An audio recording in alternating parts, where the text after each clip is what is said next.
Was the famous photo, for instance, that showed a young girl running terrified down a street in Vietnam that galvanized Middle America against that war. And who can forget this photo of the dead boy on the beach several years ago that led to the throwing open of Europe's doors to millions of refugees?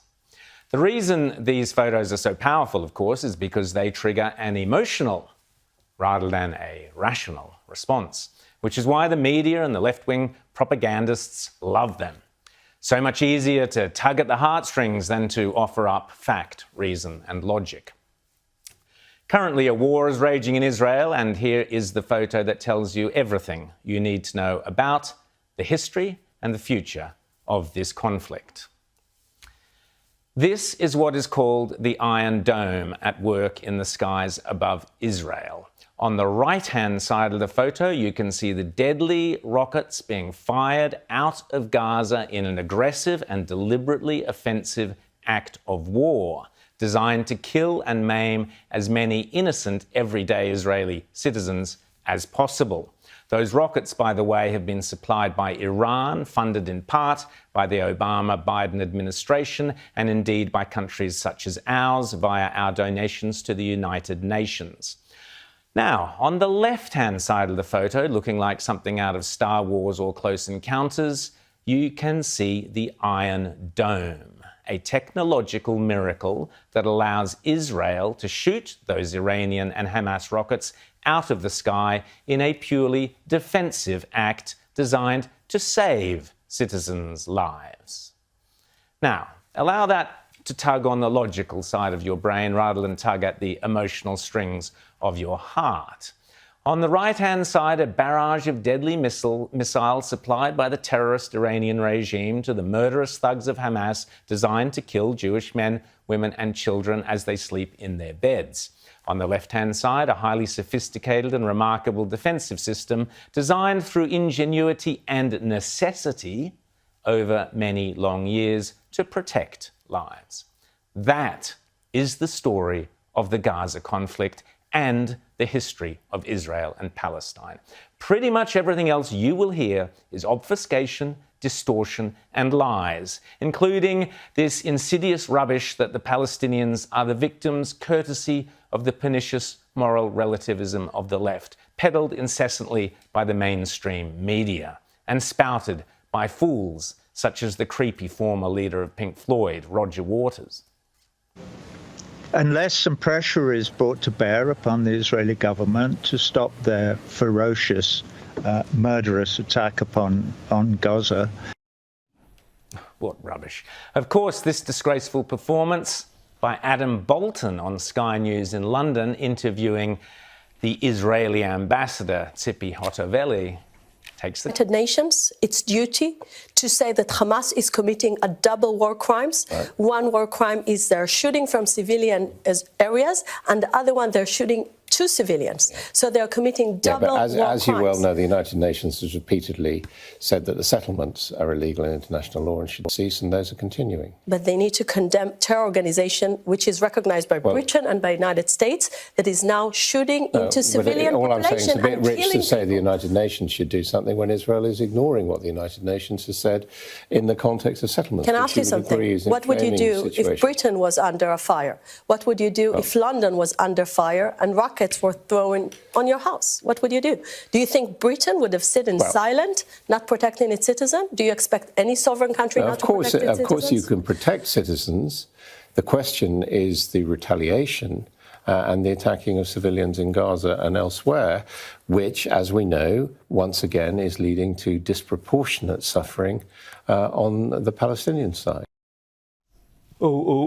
Disproportionate, settlements. So just to be clear, in the eyes of the woke left, Israel should sit back silently and allow its citizens to be blown to smithereens by rockets and bombs because of complicated historical reasons.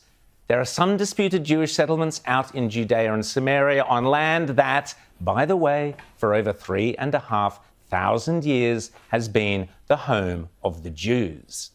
That's your lefty logic. Oh, and if Hamas fires thousands of deadly rockets into the suburbs of Tel Aviv, if imams call for Israeli Muslims to rush out and buy cheap 5-shekel knives to slit the throats of their Jewish neighbours alongside whom they have lived peacefully for decades, as they have done, if synagogues are burnt to the ground, oh, that's all hunky-dory.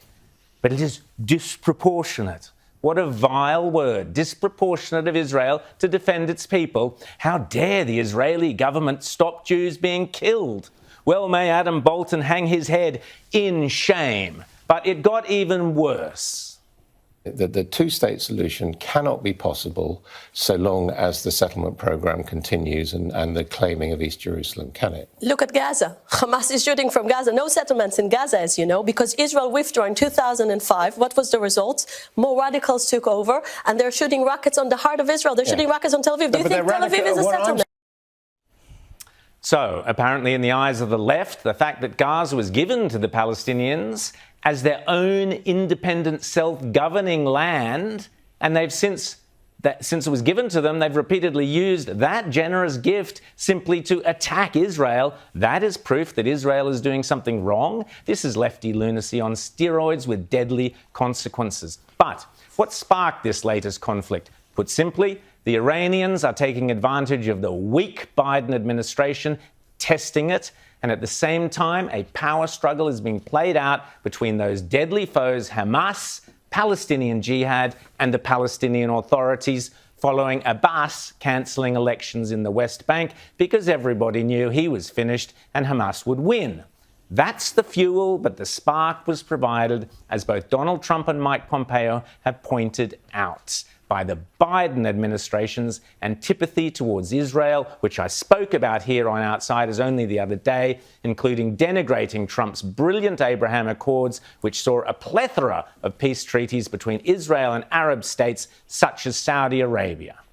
Under Trump, you had peace in the Middle East. Yes, under Trump, you had peace in the Middle East. Under Biden and Harris, you have war, as I and others predicted.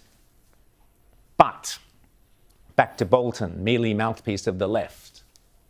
Asking you about Israel, is Mr. Netanyahu exploiting this political crisis? As we know, he's only the acting prime minister because of inconclusive elections. He's worried about losing office because of possible prosecutions he might face, and that whipping up a security situation or allowing a very dangerous security situation to take place may be simply a cynical way of saving himself. All political leaders in Israel today want Israel to respond to Hamas aggression and to Hamas attacks on Israeli civilians, because this is what every country would have done. Not in the way that is going on. No, in a way. Actually, some people say we're being too gentle. Some people say we're being too gentle. What a repulsive comment, that it is Benjamin Netanyahu who is whipping up the violence for political purpose. This is sheer Orwellian madness.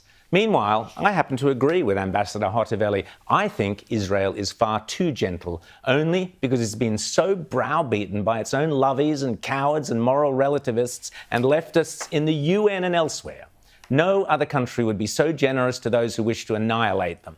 In my opinion, Israel should do, and I suspect will do, what any other sensible nation would do: take back Gaza and wipe out Hamas. Forget the endless hand-wringing and the frankly anti-Semitic Israel bashing and Jew hatred that permeates our mainstream media, the ABC, Labour, the Greens and the left. The story of the last 70 years of Israel is summed up in this one photo. A small, technologically advanced democracy constantly having to defend itself from vicious assault sponsored by the Arab regimes and Islamist fanatics that surround it, encouraged and funded by globalist bodies like the United Nations and the European Union and the neo-Marxists of the West. Time and time again, Israeli leaders have offered land and peace to the Palestinians and have been viciously knocked back at every turn, even when they have defended themselves from the invading Arab armies. Israel has then handed back the land that it needed to take to defend itself. Foolishly, in my opinion. I wouldn't have. They should have kept the lot. And the irony. Those missiles attacking Israel from the right of that picture are being launched from the very ground that Israel handed over to the Palestinians at enormous personal cost to thousands of Jews and their families in order to create an atmosphere of trust and to bring about peace with the Palestinians. How tragically naive and ironic. As Ted Cruz pointed out this week, we are on the verge of a shooting war in the Middle East thanks to the policies of the American left led by Joe Biden. Very concerned. Hamas is raining rockets down on the people of Israel. They're doing it with the financial support and backing of Iran, of the Ayatollah Khamenei. And this is the result of foreign policy mistakes, enormous blunders by Joe Biden and Kamala Harris. You know, you think about it, the last 4 years, President Trump stood strongly with Israel, unequivocally with Israel. We moved our embassy to Jerusalem, something I urged the president to do, and he agreed with me and did. And it produced this oasis of peace. We saw the Abraham Accords. We saw Arabs and Israelis making peace agreements together for the first time in decades. What happened? Joe Biden comes in, immediately begins undermining Israel, immediately begins sending hundreds of millions of dollars to the Palestinian Authority, to Hamas, the terrorists there, immediately begins negotiation to send billions of dollars to the Ayatollah Khamenei, who regularly chants death to America and death to Israel. And it is producing, we are on the verge of a shooting war in the Middle East because Joe Biden and Kamala Harris undermine our friends and want to send money to our enemies. Or, as Mike Pompeo, who has appeared here on Outsiders, succinctly put it, it matters who leads. As Donald Trump said this week, when Trump was in office, Israel's adversaries knew that the United States stood strongly with Israel and there would be swift retribution if Israel was attacked. Under Biden, the world is getting more violent and more unstable. And, says Trump, America must always stand with Israel and make clear that the Palestinians must end the violence, terror and rocket attacks and make clear that the US will always strongly support Israel's right to defend itself. That was Trump speaking. Anyone who tells you otherwise, anyone who tries to pin the blame for this tragedy on Israel, anyone who bangs on about Israel being the oppressor and being some evil apartheid state, such as we saw yesterday at the pro-Palestinian rallies in Sydney and Melbourne, is a dangerous fool and almost certainly an anti-Semite. For decades now, the Palestinian people have suffered at the hands of and been betrayed by their own leaders, encouraged repulsively by the United Nations, the European Union, and obscene amounts of cash from countries such as ours. The Palestinian people themselves have been mercilessly exploited for decades by a succession of Arab dictators, murderous Islamists, and fanatical terror groups who have never lifted a finger to seek genuine peace. In fact, quite the opposite. The Biden administration is desperate to create a Palestinian state, no matter who runs it. But how can Israel ever agree to a two-state solution with people who have sworn in their charter to wipe them off the face of the earth? What's worse, Hamas, who are in a sick competition with the Palestinian Authority to see who can kill more Jews, were no doubt emboldened by those hardcore leftists around the West, including, disgracefully, our own Labour Party, who only a couple of weeks ago loudly proclaimed that the next Australian Labour government will unconditionally recognise a Palestinian state. Unconditionally. Well, we can now see what unconditionally looks like. This, in part, is your Palestinian state, Labour. You helped embolden it. I hope you sleep better in your beds at night than the children cowering under the covers in Lod and Sderot.